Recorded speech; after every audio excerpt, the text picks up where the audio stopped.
I'm Chip Townsend, and this is the Team Chip Podcast.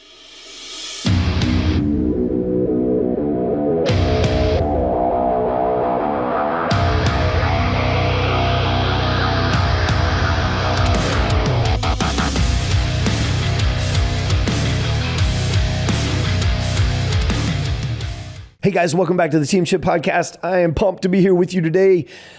All right, guys, so we're on like a fifth segment here of talking about conflict. I know the things we think about, the things we create, that's not the whole point here, but the idea is just to give you some ideas, thoughts, nuggets around kind of conflict resolution. No, I'm not a certified counselor of any kind, but we've run this business for a long time, and kind of some ins and outs and ups and downs around conflict. But this would be a situation in the martial arts school where there's some conflict between instructors and students.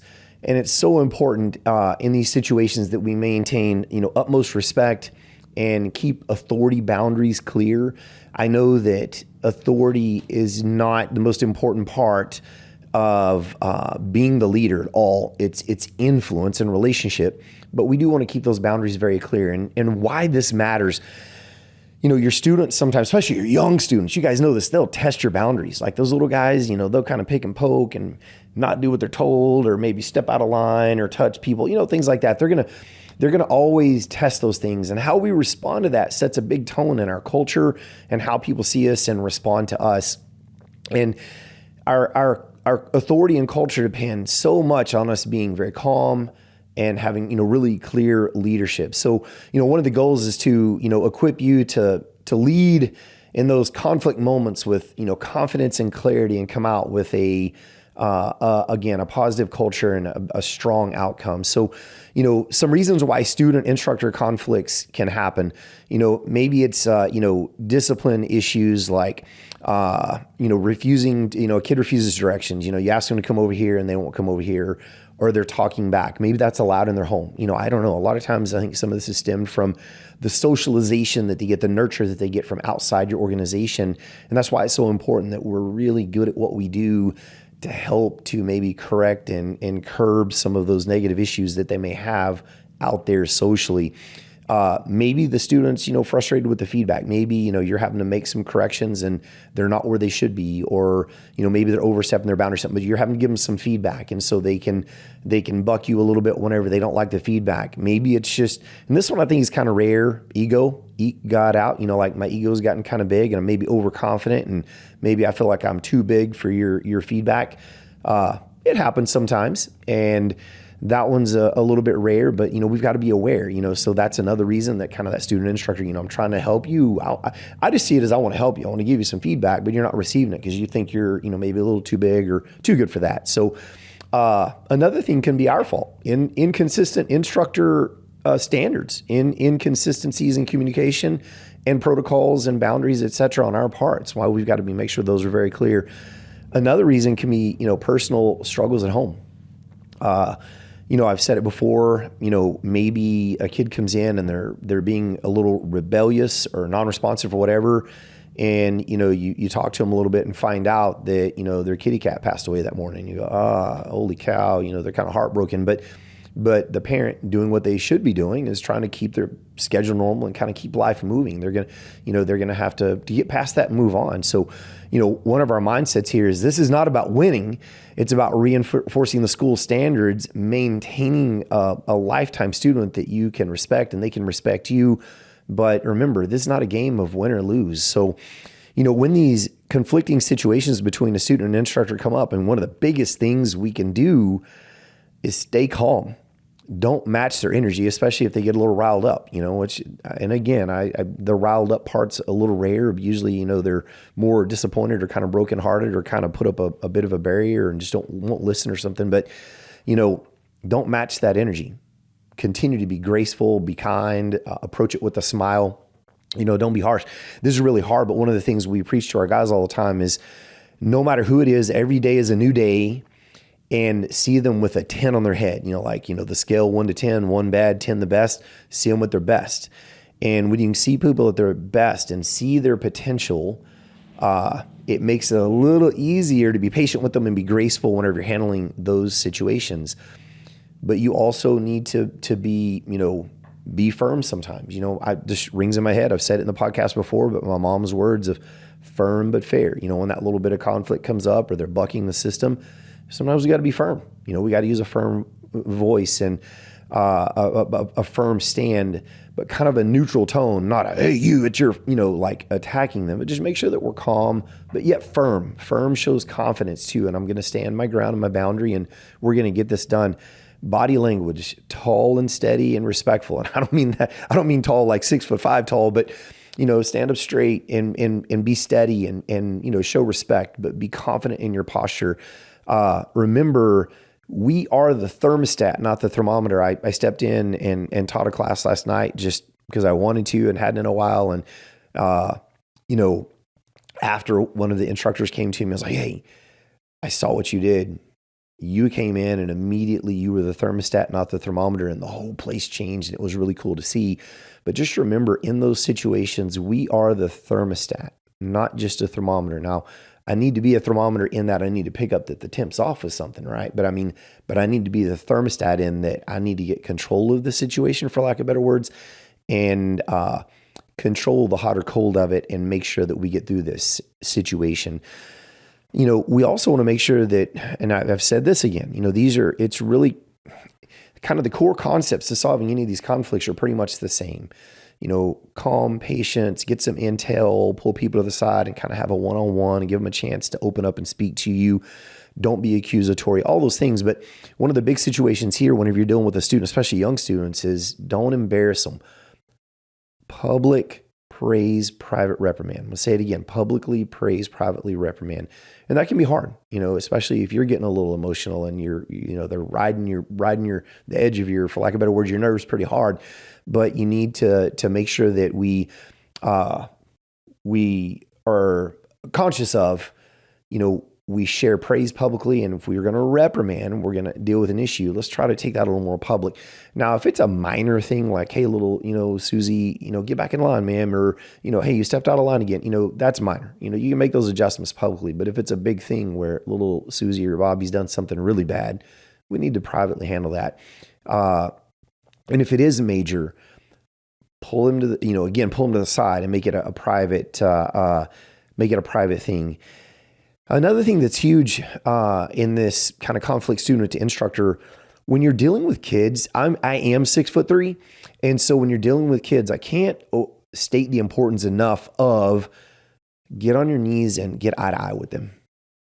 I'm going to use the words come down to their level, but that's a literal come down to their level and look at them, not because their level's lower than you, but just, come down and get eye to eye with them where they, when you have a big guy correcting you and you, especially in a hard situation where you've done something kind of bad, it can be like they're kind of over you and it can make them hard to receive the correction or hear what you're saying because they're kind of intimidated. They're a little scared inside. So, make sure that you, again, I've said it, calm voice.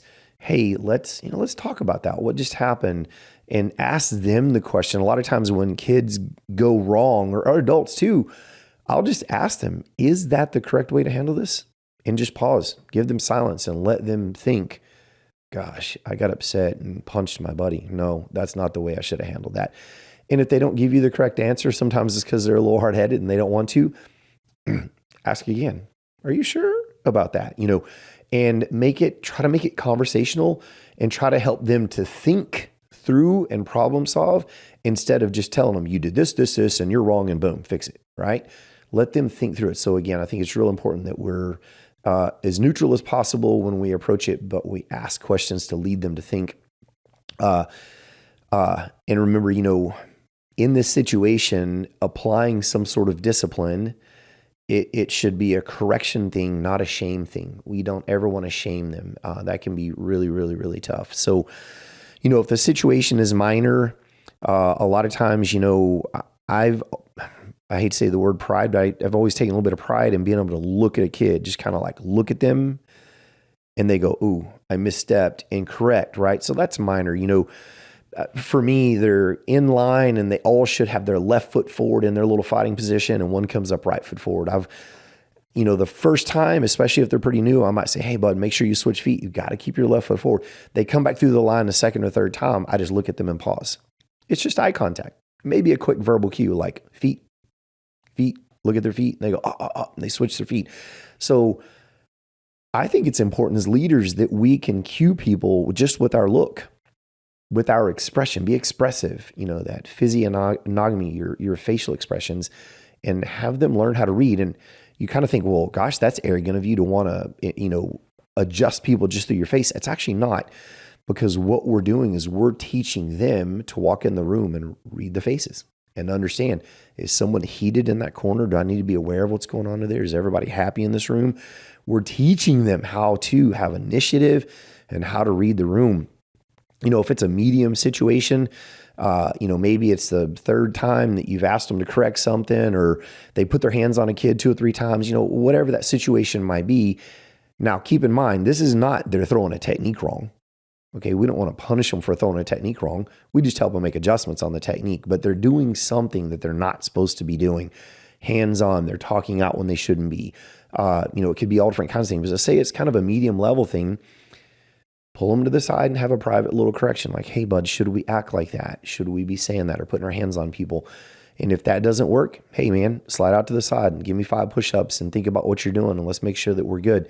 But it's a private little in the ear, like, hey, 5 push-ups, get back in line. Let's not make that happen again.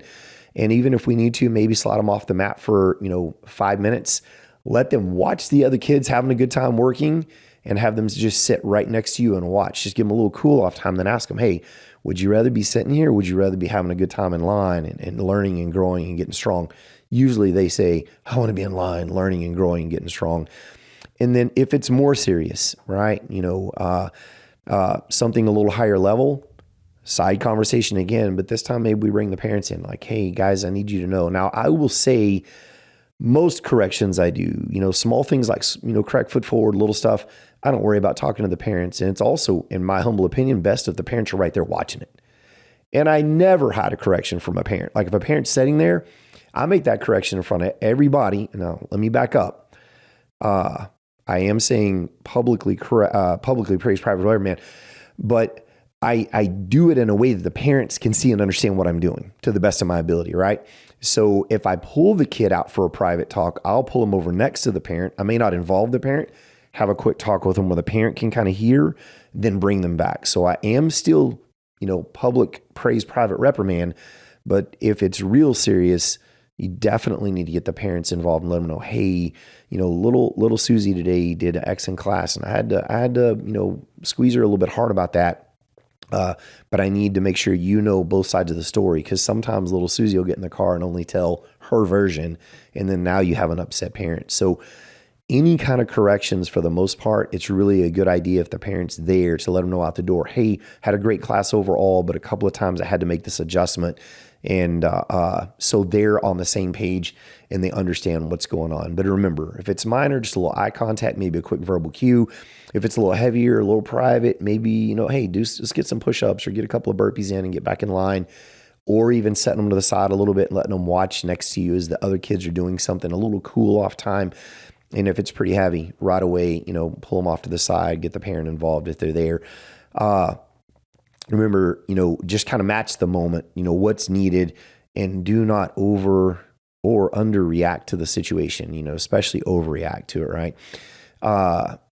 And it's important to know when to involve the parents. I already talked about that a little bit, but, if poor behavior is going on consistently, definitely let the parents know, because sometimes it can be, hey, parents, have y'all noticed anything? Or is there anything I need to know about that may be affecting their performance in class or their focus or whatever that is? But and again, with most corrections, especially if it's a disciplinary correction of some sort, we will address the parents pretty immediately. And that means maybe just right at the end of that class, not necessarily in the middle of the class, but know when to involve the parents.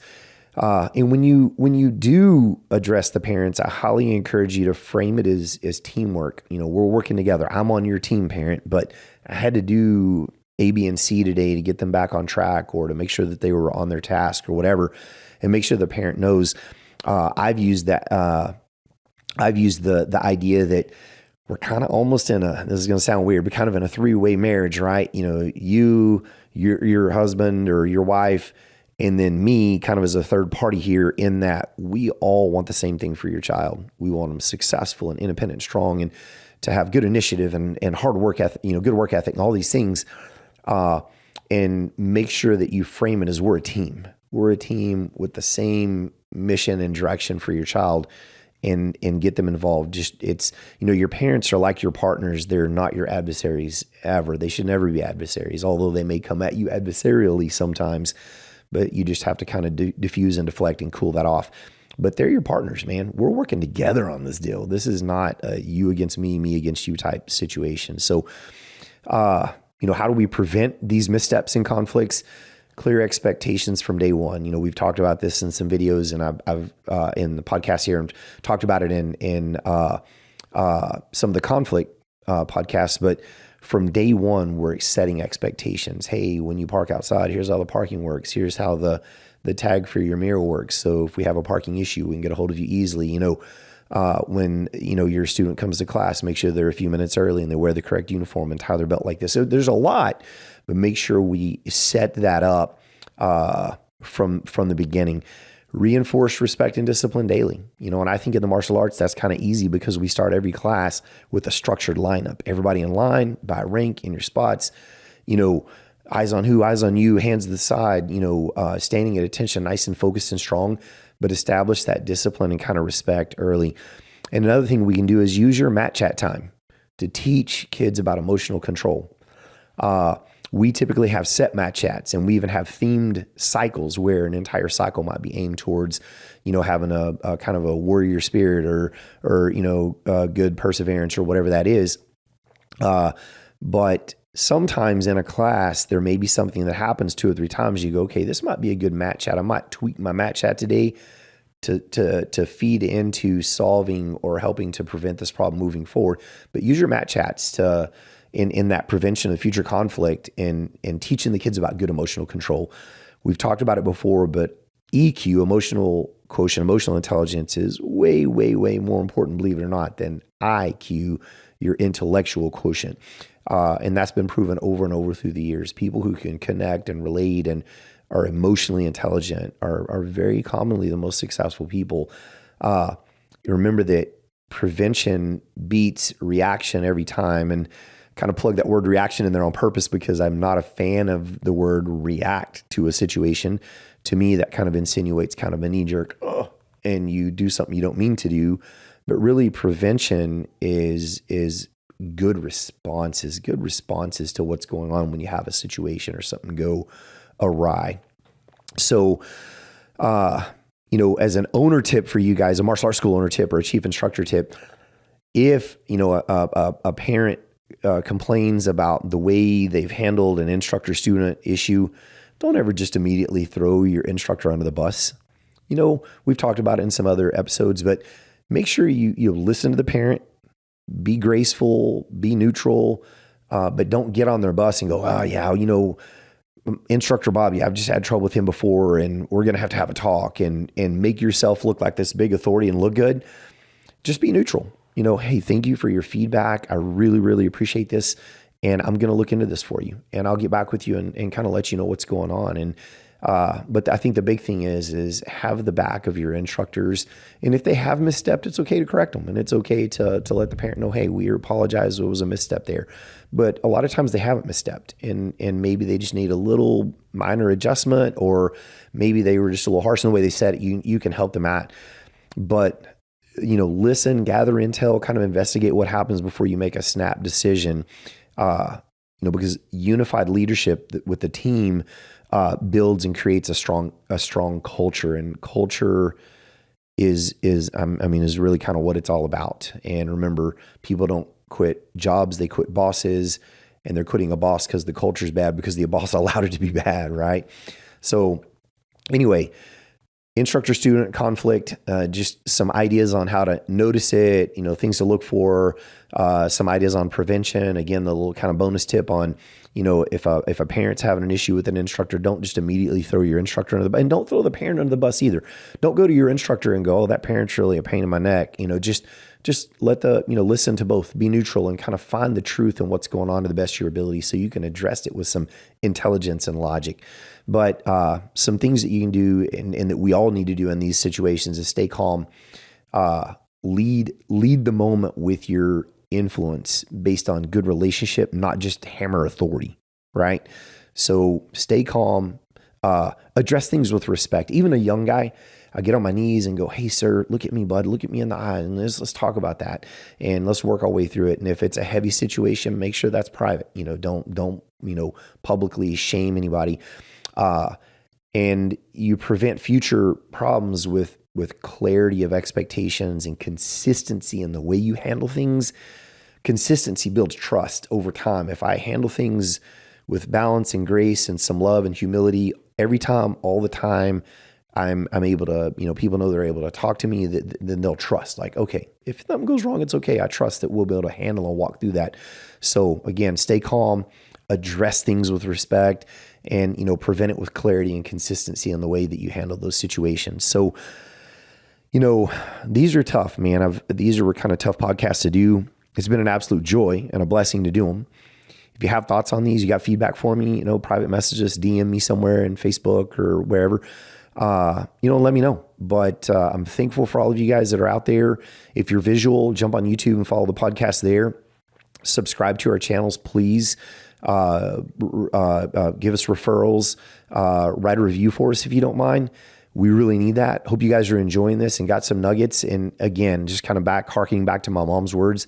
If I can just do or say one thing that helps somebody, I think I've done my job, done what God put me here to do. And so if there was a nugget in there that was good for you and the rest wasn't, awesome. Take that one nugget and make the most of it. And let's all grow.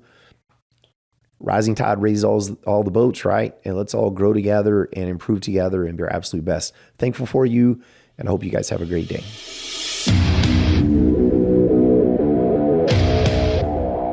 Thank you for tuning into the Team Chip Podcast. If you enjoyed today's episode, don't forget, subscribe, share, and or leave a review because we need you. We appreciate you so much. And without you, we can't make this happen. Remember, consistency is the key to success. So go out there and never be outworked.